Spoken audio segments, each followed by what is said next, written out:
Coming to you from the city of the weird. Exploring topics from the esoteric and unexplored to dimensions unknown. Shining a light of truth on the darkest corners of our reality. Welcome to the Curious Realm.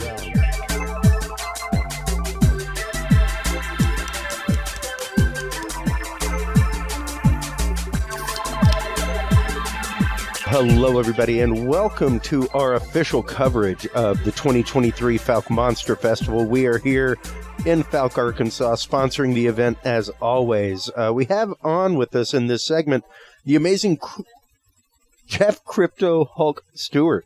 I almost said Craig Woolhead because I was just talking to him. But he is known best for Man vs. Bigfoot. Welcome to the show. How are you doing, Jeff? I am doing great. Always doing great anytime I'm at a conference. I know. And surrounded by so many talented and wonderful people and all the fans that come in and make you just feel so good about yourself because, you know, hey, my psychosis is validated. Yeah.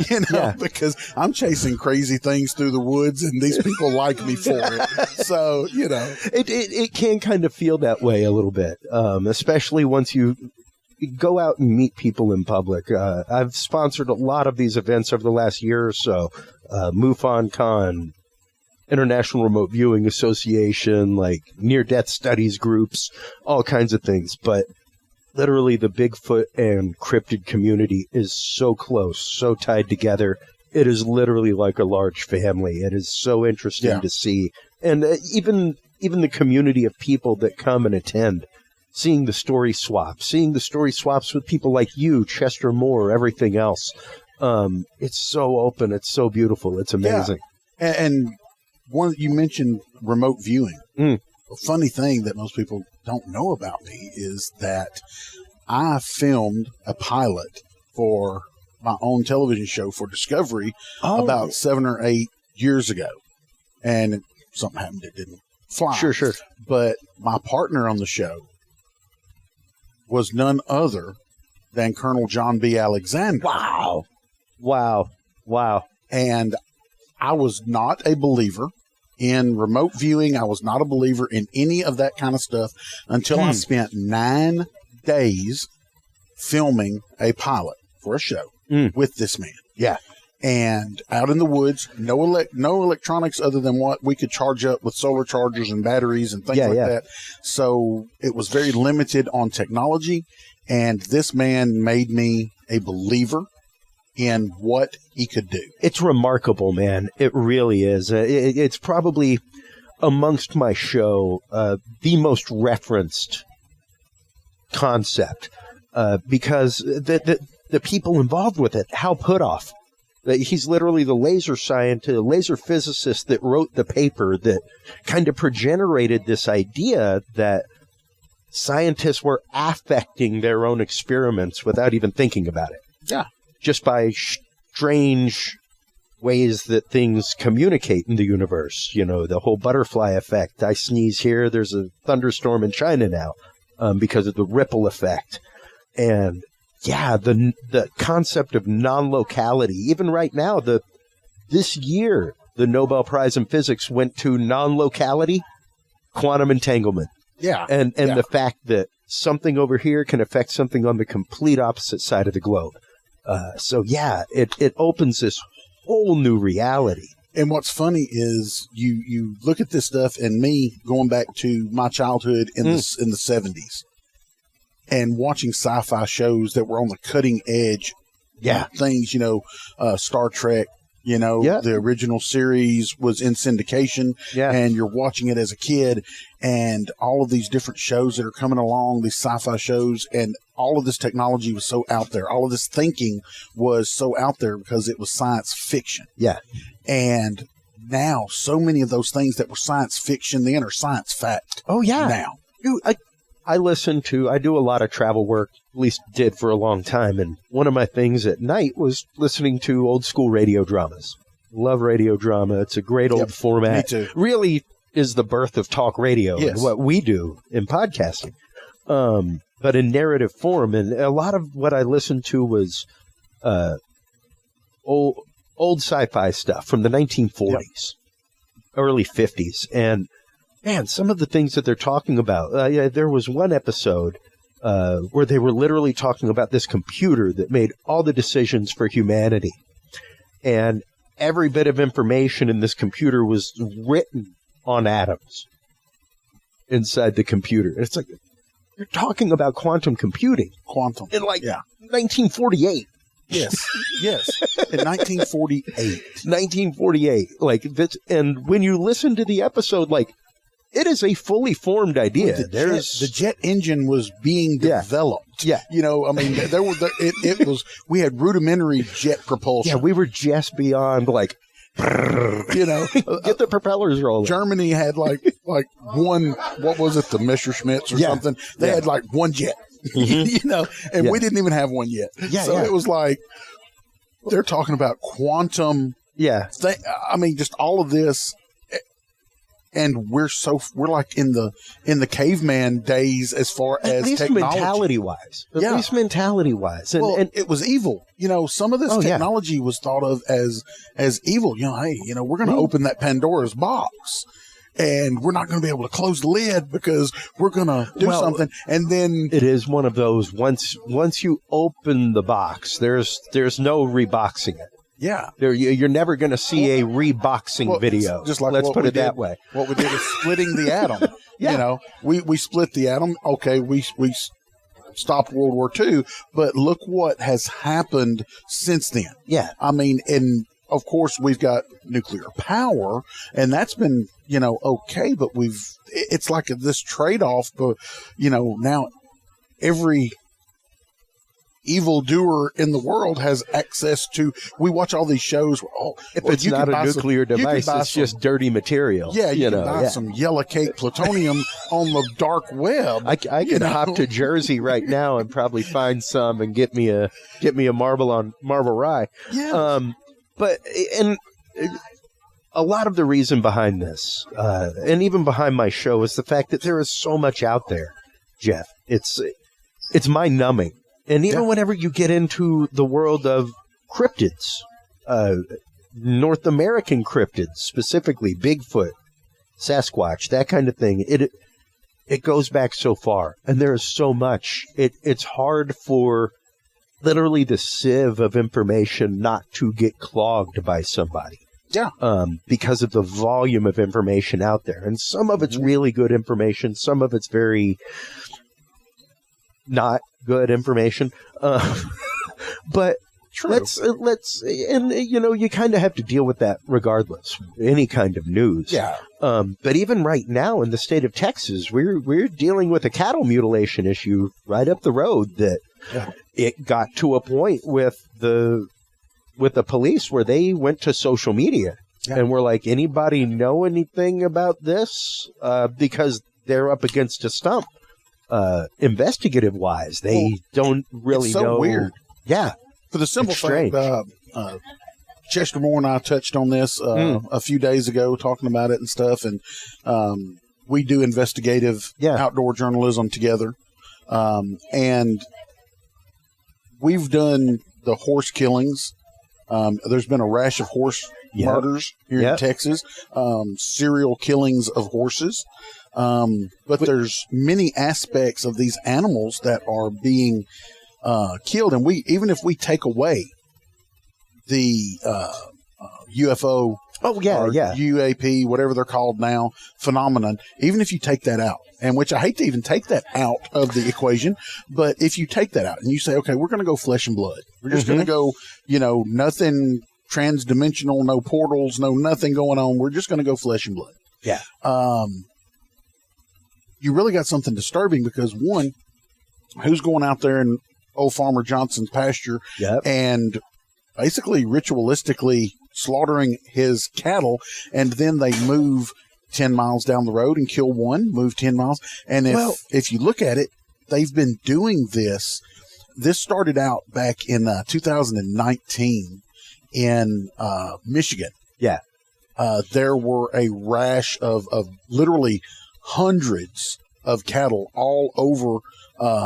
the north up there, Michigan and Pennsylvania and stuff, and they were finding these cattle killed in this exact same way with genitalia removed. Yeah.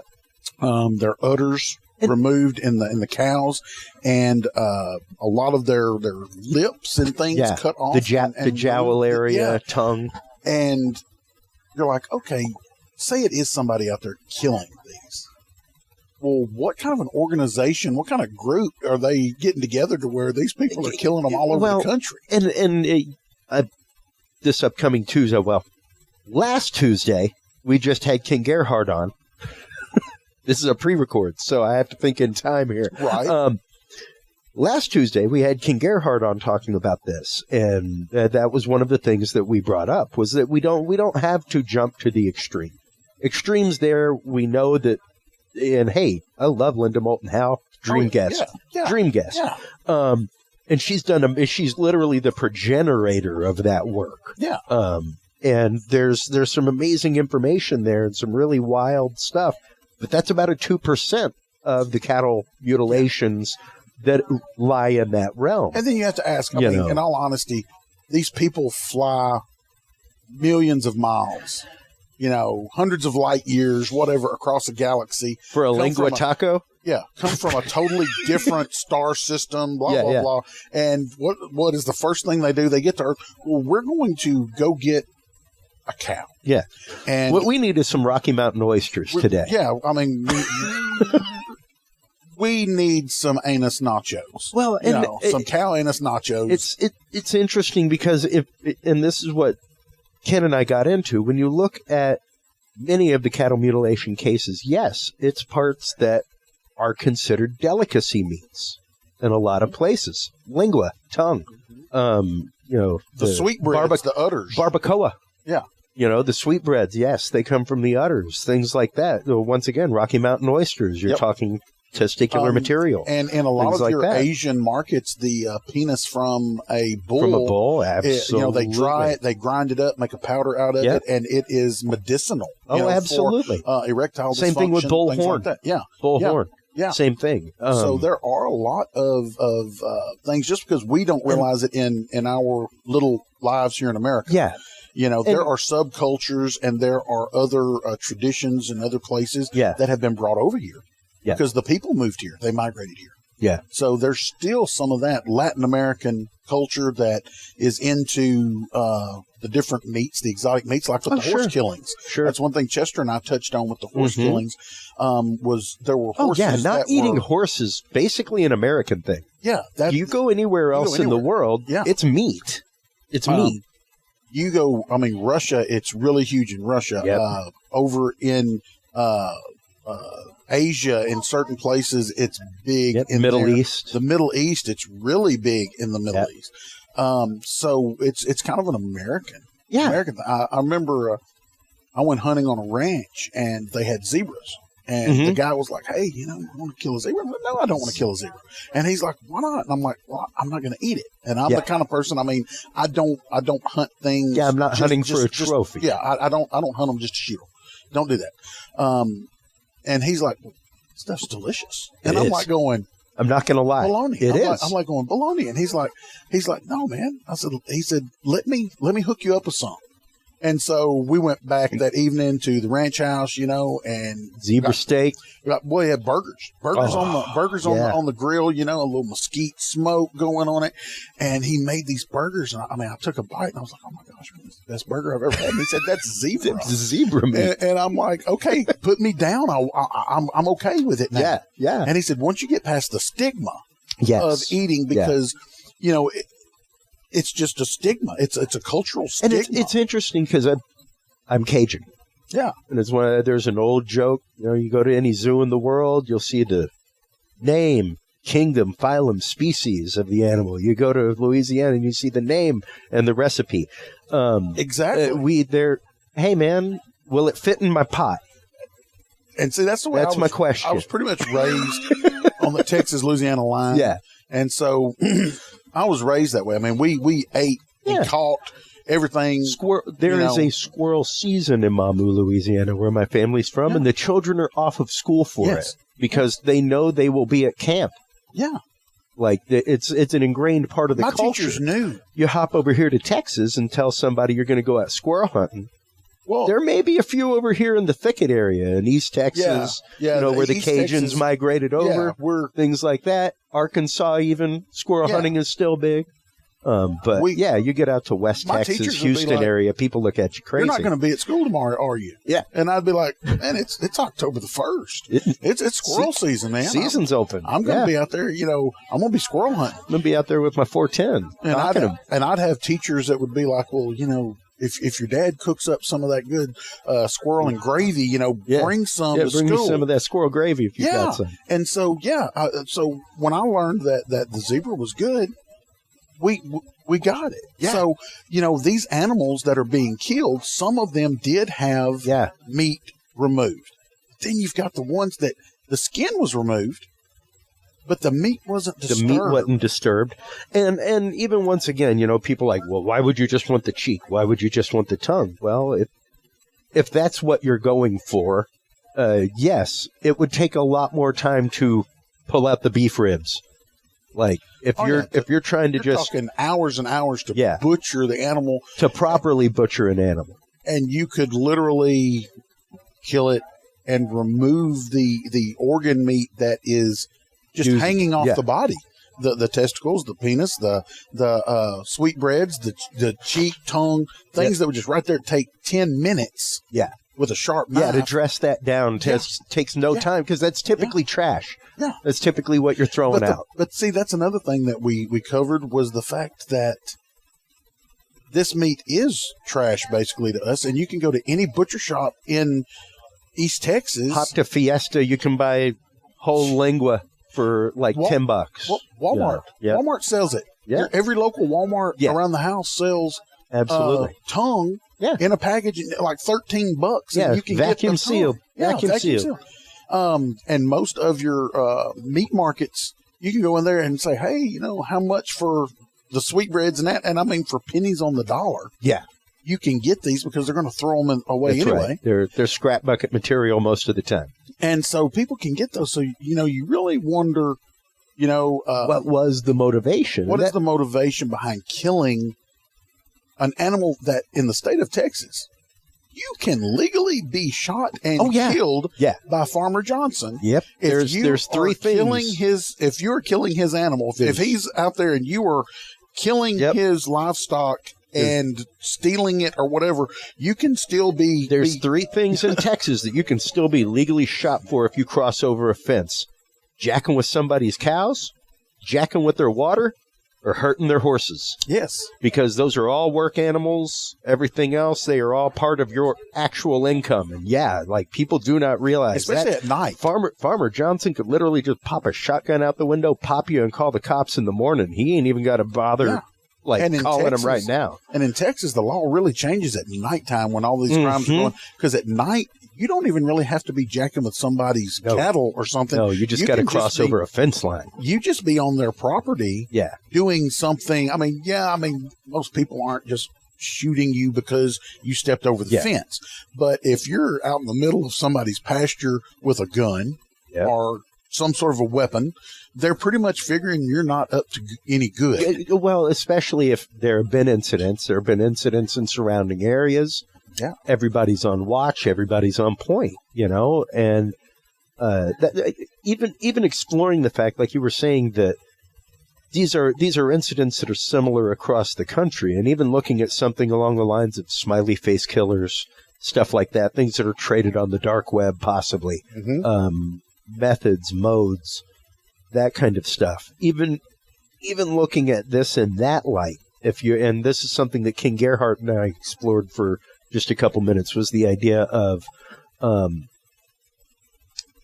cultish practices, black magic practices, especially when you're talking Santeria, voodoo, things like that. The tongue is a big part of a lot of that. The tongue is a lot, and one of the things that you run into is there are so many people that can access this information now through the web. Yeah. That used to, you had to go check out books and read for hours and hours and hours, or know somebody and be taught, through actual talking and practice and everything. Now, anybody with any kind of a notion can get on the web and look this up and can say, oh, this is a practice. This was an old Norse practice of blah, blah, blah. Or this was a practice of this obscure religion. And we've got so many people now that are practicing these obscure religions. Yes. Absolutely. And I'm all about freedom of religion. Don't get me wrong. I'm a very believe in individual rights. Remove choice, you remove America. Yeah, period. Yeah, I'm all about individual rights and things, but at the same time, we have made it so easy for someone to feed their compulsion, to feed their addiction, and to feed their psychosis. Yes, in this country, yes, by looking up things on the internet, and it doesn't even have to be true. You can look up things, and people have written entire manifestos. Like I said, it's hard for the sieve. Yes, that's supposed to be filtering our information I've run to into not people, get clogged. I've run into people. I'm a very big fan of Norse mythology, and I've read a lot of books on things. Back when I was a kid, and you had to read. Yeah. And I'm amazed at how many people that I run into that claim that they are practicing the old Norse religion of worship Odin and Thor and all of these. I don't know that you are unless you're practicing burnt sacrifice and I sit here and I regular ram's blood, and these people. I'm like, so you're practicing this? I mean, have you really read like factual literature? Yeah. Not the mythology. Of Marvel Studios kind of Thor stuff, but the actual mythology of this and how brutal that these practices were. Yeah. I mean, literally when a warrior or someone died, they killed his wife too. Yeah. They burned her to death. You're not going into the afterlife by yourself. Yeah. They put all your everything. And that was honorable for her. Everything on a boat. Yeah, she wanted to die. Yeah. And they may have killed 20 or 30 rams and drained their blood and did these things. And I'm like, to make sure you had everything you needed to be welcomed into the afterlife properly in Valhalla. And I'm like, so are you really practicing these things, or are you walking around with, the little necklace you can get on Wish, the little Mjolnir hammer, your Mjolnir hammer, and, everybody's got one of those, and you see a guy that says he's worshiping Odin or whatever, but he's in a kilt, and I'm like going, wow, did they work? Did they wear a kilt? I'm a Stewart. My last name is Stewart. So, my family was the actual royal family of Scotland. My patents goes all the way back to Robert the Bruce. Wow. I am a direct descendant. He was my great, great, great, whatever back grandfather. Wow. So we've done the family tree and the whole ancestry thing on that. And so I'm like, I don't think that the Celts were worshiping Norse gods. And where this comes to, Jeff, is the fact of, once again, clogging the sieve. And when you're looking at things, especially in the modern light, like you said, and I've had this conversation with Lyle Blackburn, I've had this conversation with Craig Woolheater, with King Gerhardt, probably every cryptozoologist now that I've had on my show. And the idea that Bigfoot and the paranormal are now fully commingled. And the problem is, how do you get somebody like Jerry Heston, who's out there doing wood ape research, doing good tracking, doing things like that, and then at the same time, you've got Bigfoot portals, right? Yes. And I'm not saying that they don't exist. I'm not saying that they aren't there. I'm much more of the mind that the ones with portals are probably something else that lives in the woods that are using tropes from our mind that we are comfortable with. That's exactly where I kind of go with this. I think that there's two totally separate things going on here. That's two different phenomenologies. I am in the flesh and blood Bigfoot school. Same.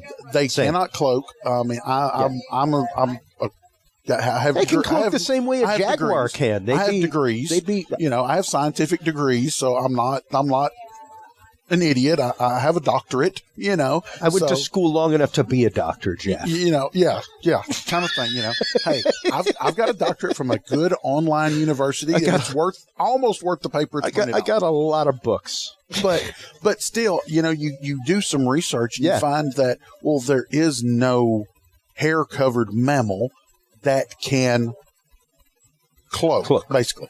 We've got cuttlefish, things like that, fish. With chromatophores. With chromatophores and things chameleons, like that. reptiles, amphibians. Things like that can do certain amounts of camouflage. Sure. But then I tell people all the time, I've hunted my entire life, and I pride myself on being one of the best trackers that there is. Anytime someone needs something, whether it's an escaped convict, a lost child, whatever, they come get me, and I track them.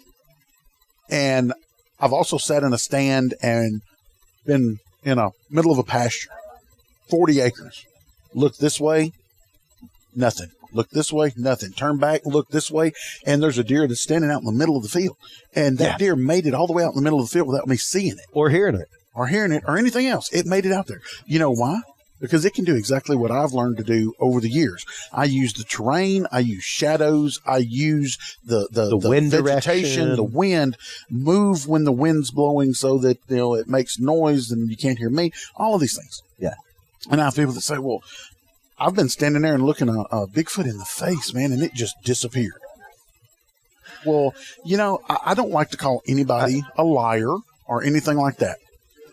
But here's what I've had to say, and I've talked on this topic before at a couple of conferences, that there is just as there is spiritual, paranormal people, ghosts, as we like to call them, they're entities. Yeah. Well, if you believe in the fact that there can be a ghost dog, ghost cat, you've heard of all these spectral animals. Yeah. Well, then if there's humans that are ghosts, residual hauntings of people, there's active and residual hauntings. So why can't there be active and residual hauntings with these creatures as well? Yeah. Yeah. No, absolutely. And once again, nobody's saying that there isn't an entity that lives out in the woods. Things like that once again are using our psychological tropes to basically hijack our consent. And fear does a lot to the human mind. Fear does a huge amount to the human mind. You see things, you do when when that fight or flight response kicks in. People also forget, Jeff, that absence of stimuli does a huge amount to the human mind. Feel free to go check the work of Dr. Linsfield, who made the Linsfield goggles that were literally just a blue field. Just a blue field. Feel free to try it, folks. Get yourself some, cloud blue spray paint and spray paint a pair of goggles. And just put them on and sit there for 5 minutes. And wait and see what your mind starts creating. You'll start seeing geometric shapes, all kinds of things. Yeah. Your brain craves stimuli. Right. And when you're out in the middle of the dark woods and you're in a heightened state and you're looking for that heightened state, and once again, I say it on my show regularly, I have had my experiences, even religious, that other people were in the room. Nobody felt it. Nobody saw it. So I will always believe the experiencer until proven otherwise. Yeah, however, I tell people all at that point, the burden of proof becomes larger. If you're talking about just seeing a Bigfoot and you find a palm print on the ground, that's one thing. But man, when you're talking portal, I guess the problem comes in the fact of now which way do you start researching? Which way do you start pincher moving it? Well, my big deal that I draw away from are people that say that they habituate. Now, that's one that I throw out the window because I think it's totally crap. Because there is no way that you've got people that are going out, taking some Cheetos, putting them in a dog food bowl, setting them out in the woods, and then walking away. We don't put a camera over it. We don't do anything. We walk away. We come back tomorrow and the Cheetos are gone. Bigfoot had to have eaten it. Bigfoot ate it. And then... Not a raccoon. Yeah, not a raccoon, not a fox, not any of the 4,000 native species that will eat a Cheeto. That will eat a Cheeto. Crows. The peanut butter and jelly sandwiches in a dog food bowl, and it's gone in the morning, and it had to be Bigfoot. Yeah. or they go out in the woods and they find some sticks that are crossed. Oh, Bigfoot did it. And I'm going, I'm not saying Bigfoot didn't do that, but I'm saying you have no proof Bigfoot did it. Well, there's a great researcher that I have on my show regularly, Stephen Myers, from the Pharaoh's Pump organization. And one of his big things is correlation is not evidence. Yeah. Just because the pyramids align to the stars in Orion and that correlates does not mean that is why they were built that way. Yeah. Doesn't mean that. I had a lady walk up last conference. It's hard to grasp that sometimes. Well, this chick walks up, really nice lady. She walks up and she's like, just breaks up in this conversation and she throws out this name like, and I'm like looking at her and she says, that's the Bigfoot word for God. And I'm like, oh, really? Oh. And she's like, I speak their language. And I said, you speak whose language? I speak the Bigfoot language. And I said, oh, you do? The forest people, you speak their language? She said, yes, I speak their language. I commune with them every day. And I looked at her and I said, no, you don't. She said, yes, I do. You might be communing with something. I said, no, you don't. She said, yes, I do. I said, okay. I said, I'm going to tell you what. I said, I'm going to promise this to anybody out there. I don't care how morally superior you think you are. Anybody that brings forth the golden goose of the 100% irrefutable evidence that Bigfoot exists, that is DNA evidence, that is like real true evidence, not crap, but real true evidence, you're going to bring it forward because you just became a millionaire. You just became the richest person. And guess what? At that point in time, if you have your mental faculties together, I just became a millionaire. And guess what I can do now? I can go and buy thousands of acres of property and make it a sanctuary. Yeah. I could get grants from the government to research. These animals are proven. They just became an endangered species and it just became illegal for anybody to hurt one. So you could really achieve everything you ever wanted to do. All kinds of things. But instead, you're driving around in your 1973 Pinto with 3 bald tires and a spare on it, and you don't have enough money to buy a cheeseburger, but you're Bigfoot's best friend, and you're proving that Bigfoot, I know they exist.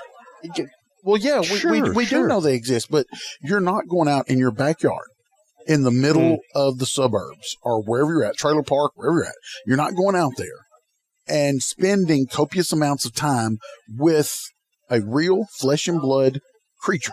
Yeah. And then telling everybody, I don't want to put forth any evidence because I don't need to. Well, if that was the case, you wouldn't have ever even told me you talked to Bigfoot. If you wanted it to be a secret and you wanted to protect them, then you wouldn't even let people know you talked to them. You wouldn't let people know that they even existed. If that was an option, because then they'd be out traipsing in the woods trying to talk to us. If I had a friend and the mafia was after my friend, and I knew the mafia was going to kill my friend, and I talked to my friend every single day, I would not go and tell everybody that I'm talking to this person because the mafia would find out and come get him, right? Somebody's going to tell them. So if I want to protect him, the best thing I can do is keep my mouth shut. Yeah. And so if these people really wanted to protect Bigfoot and they were really in communication with them on a regular basis and everything like they say they are, then they would keep their mouth shut because they would be protecting these people. Or like you said, on the other side, they would be shooting flares in the air. Yes. So that attention would come so that they could get money and conserve them. Because I'm like this. If I know that Bigfoot's in my backyard, and I'm out there talking to them every day, I've learned their language, I've spent enough time with them. Coming from, I was a law enforcement officer for a while. And coming from that aspect, I know that there's nothing, you can't walk through this room right here that you and I are sitting in without leaving DNA, hair, whatever. Alleles, what have you. Yes. Oils. You touch something, your sweat, your oils. Even the back of your hand's going to leave DNA behind. So I would be able to get some sort of DNA, hair, whatever from you. I would not have to make it seem intrusive. I could just touch you and get some. So these people, they're like, I don't want any evidence. I can't get any evidence. It's tough. There's no evidence there. And they're like, I want to talk to you about Bigfoot, but I don't want, when you say, well, why don't we go prove they exist? Well, wait a minute. I don't want to prove they exist. Yeah. And there's, in all of these, we talk regularly with our guest, Jeff, there's two critical issues going on, whether it's UFOs, UAPs, Bigfoot, Sasquatch, cryptids, paranormal, doesn't happen. There are two things going on with both the experiencer and the person talking with them. The want of confirmation of what you believe, period. The want to belong. There's a reason that we all go to church. It's not just because we believe in the same thing. It's because we like being in the presence of other people who believe the same thing. Right. So finding that common connection is a huge integral part of that. Right. And that want of confirmation of what I believe is true. And then married with that, you have the very dangerous thing in our society right now of confirmation bias. And the fact of, even when presented with a stack of facts, facts. Yeah. And these are all points of datum added to your data set. Look at them dispassionately. Yeah. Not trying to crush your paradigm. But here's some points of data. Exactly. That will add to your data set. And me as a skeptic, my job as a skeptic isn't to destroy people's things. I am a believer's believer. Right. My job is to have my mind changed. That's my job. Yeah. Is to be open enough to go, well, there's some new evidence that I was not even aware of. My opinion is utterly changed now. Right. Exactly. And that's my job, is to take in new points of datum to my data set and change what I believe according to that. And I think a lot of people are lacking in that area. I try to keep an open mind. Same. I try to keep a really open mind, except for when it comes to things that make my, don't want to, skin crawl. Well, I don't want to use profanity, you know. We do have a couple children in the hallway. Yeah, you know, but it makes my bullcrap meter go off the charts because, like I said, when you come up and you want me to believe something you're saying at face value, but if you investigate what they're saying makes no logical sense. Yeah. And then they're like, but you just have to believe me. No, I don't have to just believe you. I give you credence for saying what you said, and I will not, without a little bit of reason, I will not get totally sideways about telling somebody that they're full of hot air. But there are a few things that just make me go because of doing this for so long. I've been doing this for 20 plus years. And being a tracker, being someone that gets out there and former law enforcement, I know how critical evidence is. Yeah. And every time, and people think, oh, well, you can just go out there and get some DNA and have it sent off. They don't realize how expensive having a DNA test run on a sample, just a blind sample. And then proper necessary ways to preserve that evidence so that it can be properly used and not contaminated before it gets to the lab. Here's the thing. Everything that I've ever had tested, that's the first thing that they do is they tell me this was contaminated. Yep. But when I collect it, I send in, when I've been able to afford it, I've sent in a sample of my DNA. Yeah, so it can be cross-checked. And I'm like, I'm the only person that came into contact with this out in the woods. Therefore, I used gloves. I used whatever to get it. But I'm sending you my DNA so you can cross-check my DNA to see if it was contaminated by me. Yeah, so you can remove it from the data set. Absolutely. And they're like, well, it's contaminated. It had human DNA in it. Well, now, wait a minute. Okay, it had human DNA, but so you're telling me I've got a missing person. Was it my DNA? Yeah, if it wasn't my DNA, are you telling me I have a missing person in my woods? Yeah. Because, I mean, not just anybody's walking around. My land's private. Yeah. So is somebody out in my woods, you know, I don't know. So was it human DNA? You say it was human DNA. Was it 100% human DNA? Tell me what's going on. And the next thing you know, I can't tell you. We've got a lot of other anomalies, but we can tell you that 70% it's human DNA. Yeah. And I'm thinking to myself, well, you do know that we share like what is it, 94% DNA with earthworms, chimps and, like and earthworms everything. too. Yeah. You know, like yeah. 92%. 92% with it. Yeah. So you're telling me that it's 70%. So, 70% is not, that's not telling me much. Yeah. That's not giving me an idea of what this looks like. What is it, bipedal? Is it crawling on the ground? Has it got 100 different little legs? I mean, that what's has going on? been the rallying cry of my show scientifically for the last year, Jeff, is I would like you to go out, find you a general contractor, and have him build you 98% of a wall. And you'd be cool with that. Yeah.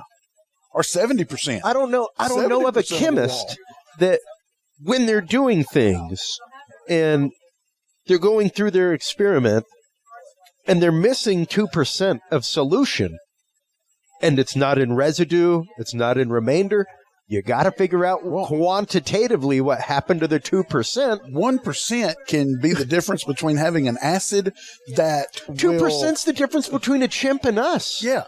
And I'm like, you've got a carbonated drink right over there. Okay. It has acid in it. Yeah. Okay. Yeah. 1%, 2% is the difference between that and battery acid. Exactly.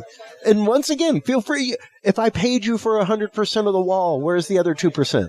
Yeah. Where's the other 2%? When rain's falling on your head. We're willing to say, no, it doesn't exist when there's a 2 to 8% margin of evidence that says it does. It does. And really hardcore says it just does. In the case of Bigfoot. Just in the case of Bigfoot. No, exactly. We are sitting here saying, okay, we have people that have had sightings and credible sightings that we would take their word in a court of law and send someone to the electric chair or put a needle in their arm based on their testimony. Yeah. We've got law enforcement officers, we've got lawyers, we've got judges, we've got doctors, we've got clergy, we've got people that are of the highest regard as far as their credibility and their word prestige goes. Yeah.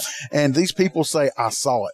And we're like, oh man, they're nuts. You know, thousands and thousands of sightings all over just North America. Yeah. And they tell, well, you're nuts. All of a sudden you're nuts. But if that same person walked in and said, I just witnessed a crime. And this gentleman held somebody up at gunpoint. And he's going to prison based on that testimony. Yeah. But if that same person walks in and says, I just saw Bigfoot, he's crazy. Well, he's a liar. You know, that has been a big conversation on the show here, especially in the last year, since we now have an annual UFO UAP report paid for by Congress, things like that. It takes a lot to get to that point.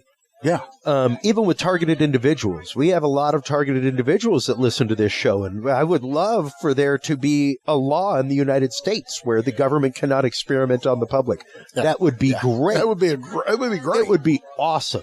There would be a great, however, to have an accountability for that. We have to get it to a point where there's enough of a conversation. Yeah. And there was finally a point with UFOs, UAPs, where there was enough of a conversation and enough people that were in charge of things that were like, whoa. I didn't hear about this, and there was money given to it, and I'm in charge of the money. What's going on? And now there's a conversation. And now, as opposed to before, where, yes, we had people that we spent millions of dollars training. Yeah. We leave them in charge of $1 million jets every day. Yeah. But we don't believe what they say? Exactly. So now there's a unified system of reporting where there is no more shame. We've got pilots that we put in 747s with 150 passengers' lives in their hands, and we tell them they're lying about a UFO. Yeah. And if you tell us we're going to take your wings, you're not going to work anymore. And that's a big problem. That's a big problem. And the real big problem is whenever that dude reports it, and if they go, okay, here you go. When the Navy pilot reports it, it's a totally different process of evidence. So how are you supposed to compare and contrast if you don't have a unified system of compare and contrast data, if you don't have a unified way to approach the data? This is why forensics exists. And think about this. Think about this, knowing military and things like that. So you're telling me that we've got a multi-million-dollar jet flying through the air with the most highly trained pilot on Earth. Yeah. A literal multi-million-dollar machine of a human being. Yeah. Air Force and Navy pilot behind this thing. This guy's dedicated, or lady, dedicated their entire lives to flying a plane, the most stringent adherence to learning and protocol, observation. Observation. And Everything. you're telling me that this person saw, like, I'm flying at Mach 3 and I look over and there is something flying beside me that I've never seen before, never seen its shape. Its shape does not fit that of what we think of conventional aircraft. Sure. And in an instant, this thing goes gone and then makes a 90-degree turn straight up. And the pilot reports it. And it's like, where does that go? And we find out that they were seeing these things quite often. And it was like, hey, you really probably don't want to tell anybody that you saw that because you could lose your wings. Yeah. No, you could lose your entire career. You could lose 30 years of life. You lose your wings. You're probably going to lose your pension. Oh, you're definitely losing your pension. You're going to get... Take one, guys. They're free. You're going to get discharged. Yeah. And just depending on... dishonorably, on how crazy, more than likely. Well... Which means so long benefits. Probably wouldn't hit them with a dishonorable, but they would hit them with an other than honorable. Yes. So, because dishonorable takes, you really had to do something. Other than honorable. That's true. I mean, other than honorable, that's just like you were late too many days to chow or something, you know? Yeah. So these people got everything to lose. So, okay, I'm not going to say anything. Then you find out, man, they were reporting these things all the time. Yeah. So, I'm right there with the reporting, and we don't, it's weird, like I was saying, it's weird how we take people at their word when another human being's life is on the line. Yeah. And that same exact person is a crazy liar if they saw a Bigfoot, a chupacabra, a Loch Ness monster, a Mothman, anything. The exact same person. I saw a tassel worm. What? A tassel worm. Didn't even know. I mean, I'm a cryptozoologist, man. Never even heard of a tassel worm. The other day, somebody sends me a deal. Hey, what do you think of these? And I'm going, oh, okay. No, I don't think we have those in East Texas. Wow. But, but it's like they're automatically a lie. And it goes back to the thing. I remember whenever I was in training to become a law enforcement officer. And my question to one of our instructors was, why does a woman's occupation or a man's occupation affect their eyesight? And he's like, what do you mean? And I said, if a woman is a lawyer, a judge, or whatever, her eyesight is trusted and is impeccable. And we don't question it. If she says she saw it, we give her 100% credence that she saw it. But if a woman is living in a trailer park, if she's maybe a prostitute, if she's maybe just works at the local convenience store, anything, works at the liquor store, package shop, whatever, anything, the tobacco barn, who knows? All of a sudden, her eyesight's not as trustworthy and not as good as the eyesight of the doctor, lawyer, judge, or whatever. Which your social standing automatically affects your eyesight. Well, it goes straight to literally the root of our judicial system, the innocent until proven guilty. What? Now, why is that person not as innocent as the other person? But we both when it know comes that it's the other way around. Oh, sure. We both know that, especially coming from a law enforcement background, we both know that you are guilty until proven innocent. You're guilty from the moment you're stopped on the side of the road. Because if that was the case, if you were innocent until proven guilty, why is everyone you're incarcerated? Ticketed. You're incarcerated. You'd be ticketed. You wouldn't be taken in. Well, put it like this: what's going to happen? Here's the thing. This is way off this subject, but I love this subject. What is fixing to happen? Because Texas just passed the bill to decriminalize marijuana. Oh, did it pass? Well, it passed. We got one more vote, but it passed the first stage of votes. Good. It passed huge. Huge. Okay. It resoundingly passed. Yes.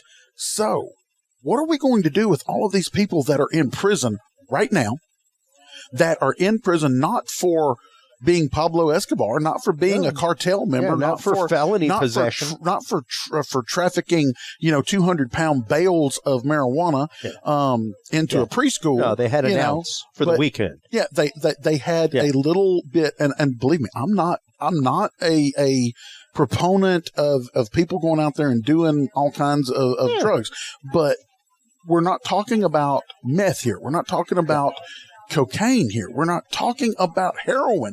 We're talking about a plant that grows wild or just about the whole globe of We're talking about feel good tomatoes. Yeah. You can grow them just like growing a tomato plant in the garden. Yeah. So we're talking about this. And I'm like, what are we going to do if we decriminalize this?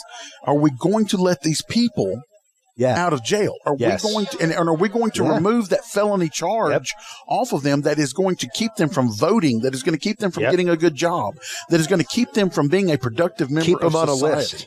That's going to keep them on a list that the next time they get pulled over for speeding, they're going to get jacked up on the trunk of the car. Well, literally when you go to get an apartment and they're like, "Oh, we noticed that you had this felony charge of possession." Yep. Sorry, you can't live here. Even though you have 3 children that you're trying to feed and support, they need a roof over their head. We don't care. Even though you fully passed the credit check and your charges were fully expunged. I literally say that out of experience because I had a possession charge and literally had, man, I didn't go to jail. I did probation. I did everything. Literally first thing that happened when I moved to Austin, they almost didn't let me move into my fiance's apartment and get on the lease because of that. And I'm like, no. Yeah. Like, I wasn't even convicted, my man. My son lost his job. I wasn't even convicted. My son, my adopted son, had been working at his job since he was 15 years old. He was 25 years old. He already had, at 25, he already had 10 years in. Ruining lives. Well, what happened? His ex-girlfriend got pissed off at him. And she called and reported him because she knew that he liked to smoke. Yep. But he never messed up, man. He did it recreationally at home, blah, blah, blah. Yeah. But he had it in his car in the parking lot. You got to get it home. Had it in his car in the parking lot. I mean, hey, I'm not going to lie. They brought the drug dog down. I went over the state line and picked up liquor and brought it back yesterday to a dry county. Man, you're a thug, man. But what I'm saying, represent. But my son lost his job. Yeah. And now he went from having 10 years in, only needed 10 more years. He could have retired at 35 years old with 20 years on the job. Yeah. And he lost it all. And people are saying, "Oh, but he shouldn't have had, it's illegal. He shouldn't have had it." And I understand that. I'm not making excuses for him. But what I'm saying is, this is such the foolishness of it legally to begin with. Because I have a severe psoriatic arthritis. Sure. Severe. I'm talking about there's days I can't get up and walk. They've put me on every kind of opioid you can imagine, and they mess me up. Yep. I can't take them. They've put me on all of these. They put me on chemotherapy. Wow. That's what my doctor told me. Wow. This drug that we're giving you is basically chemotherapy for arthritis patients. And it made me so sick that every day I was throwing my guts up and everything. Yeah. And my son that got arrested, my son came along and he said, "Dad, try this." And I said, "No, I don't smoke weed, man." Yeah. He said, "No." I said, "I'm going to get you some gummies." And he said, "I want you to just cut them into fourths and just take a tiny piece. Yeah, microdosing. And see what it does for your feet." So he did. Brought me a little thing, and I'm like, man, I'm so against doing recreational drugs. I don't even hardly drink, So bam, bam, cut it into fourth. I take one. Man, 2 hours later, my feet feel good. I can get up and walk. Yeah. I'm walking without crying almost. And I'm like, wow. So the next day, take a fourth. Next day, take a fourth. I'm not getting high. There's nothing making me high. No. Not enough in there to get you high. Not enough to get me high. But it's numbing my pain in my feet enough that I can function. That's right. And all of a sudden, I became a believer in the medicinal. Absolutely. I was always one of these people that read the literature and went, dopeheads just wanting to get this stuff legalized.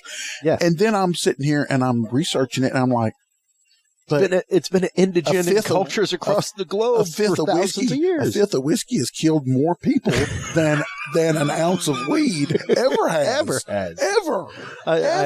I say all the time, I spent probably a good half of my career in the world of rock and roll, working in clubs and things like that. I never saw a fight break out on Grateful Dead night. I'm going to tell you right now. Nights where people are drinking.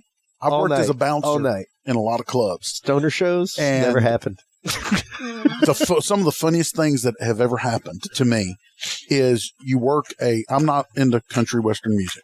I'm a metalhead, but you work a country western venue. Oh, they like fighting. Man, there's 500 fights a night. They like fighting.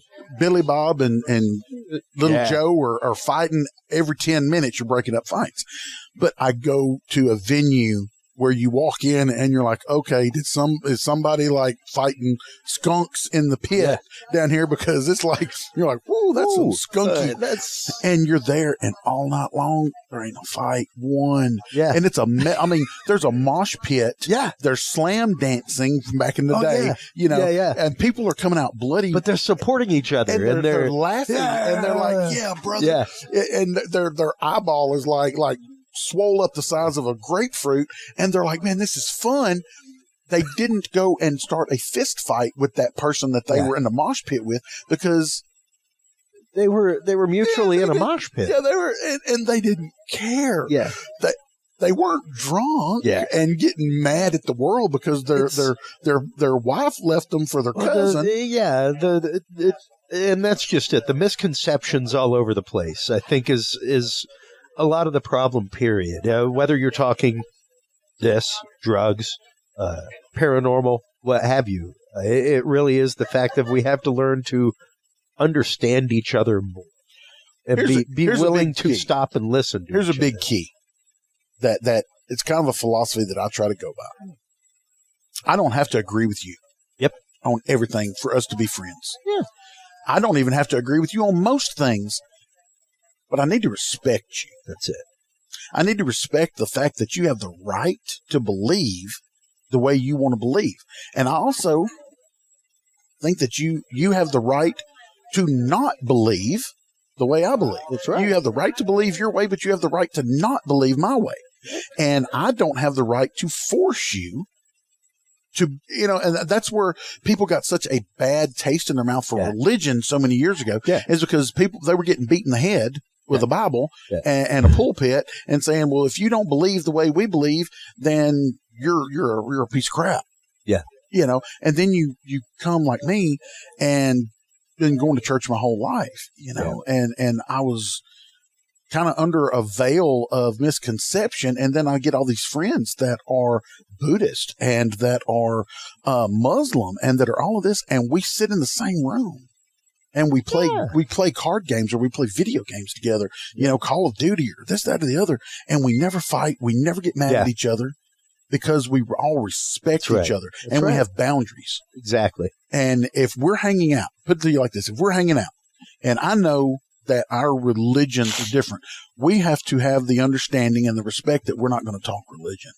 Yeah. If we have different opinions on Bigfoot, we have to either come to an understanding that we're not going to talk about Bigfoot, or we're going to say we're going to have point of conversation. We're going to have a spirited debate. Yeah. But once anybody starts getting too heated about it, walk away. Yeah, we're going to change topics. Because I've got friends that are totally into the woo-woo crap into Bigfoot. Totally. And they're like, well, he can materialize and he can vanish and he can, portal and do all this. And I've got a really good friend, and he witnessed a portal. He witnessed it. Wow. But then I start questioning, because the person that took him on the expedition where they saw the portal is a licensed psychiatrist. He has access to all kinds of psychotropic drugs. Wow. But he's also really into feel-good pharmaceuticals, bathroom pharmaceuticals. Okay. So I'm sitting here and I'll ask my friend, I say, so when you went on this expedition, did you bring your own food and drinks? No, they provided them. Oh. I said, okay. Did you go into the cooler and get these food and drinks, or were they handed to you? They were handed to me. I said, you were dosed with LSD, my friend. because you were told all of the stories of these portals, what these portals look like, what the creatures look like that were going in and out of the portals. Yeah. And then you were dosed with LSD, and by suggestion, power of suggestion, and given Sure. LSD, you were on a trip, bro. Yeah. And he's like, you think that was it? He said, because I saw it. I said, I know you saw it. I believe you 120%. Sure. You saw it. But Look, just because you saw it, just because you saw it doesn't mean it was real. That's true. I said, so what I'm saying is, don't question your own sanity, because there are people Question out the there, circumstances of your sighting. Question the circumstances. Question the circumstances of your sighting and be willing to.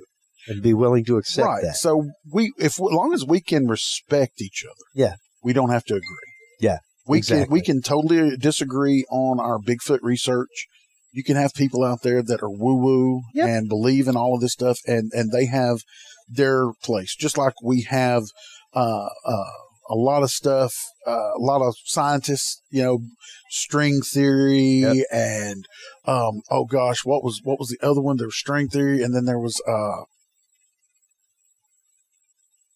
it was a big funny episode on the Big Bang Theory. I really loved that show, but they were like, there's some, real big arguments over theoretical physics and quantum physics and all of these different physics types, and the fact that none of them are provable, and they're fighting about it. Yeah. And I'm sitting here going, I love it, because it just showed, because they are arguing, they think that each other's work basis is crap. Yeah. But they love each other. Yeah. They're best friends. Exactly. They get on each other's nerves, and they do all of these things, but they're still best friends. Yes. Well, Jeff, I want to thank you so much for your time today. I know it's busy. We're getting ready to get busy here again. Been my pleasure. I need to have you on again and again and again. Anytime, man. I know we see each other on Facebook all the time, but let everybody know where they can go to get their copy of Man vs. Bigfoot, where they can go to follow everything. Cryptohulk Stewart. They can contact me for a copy if they want a DVD, but we are on several streaming services. We are on Amazon streaming. We are also on some free streaming sites with it. Freevee, things like that. Tubi, TBI. Yep. Really good. You got to watch commercials with it, but hey, it's free. Commercials are how people get paid. Yeah. So it's free. Yeah. So this is a really good one. We got another project planned, another Bigfoot movie. Nice. Planned. Hopefully we can get funding going. We've been really trying to hustle and get some funds because we make these movies out of our own pocket. Yep. Yeah, exactly. We don't have big Hollywood they are deep pockets. They are passion projects and by passionate people. That's the beautiful thing about it. Made this movie. I slept in a tent for a month and a half. Wow. In a tent. I ate cheese and crackers and things like that to make this movie happen. And it was a labor of love. David Ford and myself at Saving Oscar Productions. I did all the special effects. I built the Bigfoot costumes. Oh, wow. I play Bigfoot in the movie. Plus, I play a couple other characters in the movie. But this movie was a labor of love. Well, thank you so much for your time once again. Brother. I greatly appreciate it. While you are online, checking out everything from Jeff Cryptohulk Stewart and getting your copy of Man vs. Bigfoot, make sure to stop on by CuriousRealm.com. That is where you can find all of our content. That is where you can find all the episodes. CuriousRealm.com/story is where you can go to share your experience of Bigfoot, cryptids, paranormal, UFO, UAPs. If you're a targeted individual or whistleblower, stop on by CuriousRealm.com/story. Share your story with us, and we will share it with our experts and try to get you some answers. Hold on through this commercial break. We'll be right back with more presenters here at the 2023 Fouke Monster Festival here in Fouke, Arkansas. Be right back, folks. Stay tuned. Thank you for tuning in to this episode of The Curious Realm. Stay tuned for more guests, forbidden topics, and hidden truths. Download the official Curious Realm app and view the Knowledge Vault on our website, CuriousRealm.com. Follow us on social media by searching Curious Realm. Curious Realm is available on your favorite podcast services. as well as YouTube, Roku, Amazon Fire, and Apple TV through the APR TV app, available on all app markets. Curious Realm is a proud member of the HC Universal Network family of podcasts. For more great content or to become a sponsor of Curious Realm or other podcasts, visit hcuniversalnetwork.com today. Thanks for listening. Stay curious, and remember, the other side is always watching.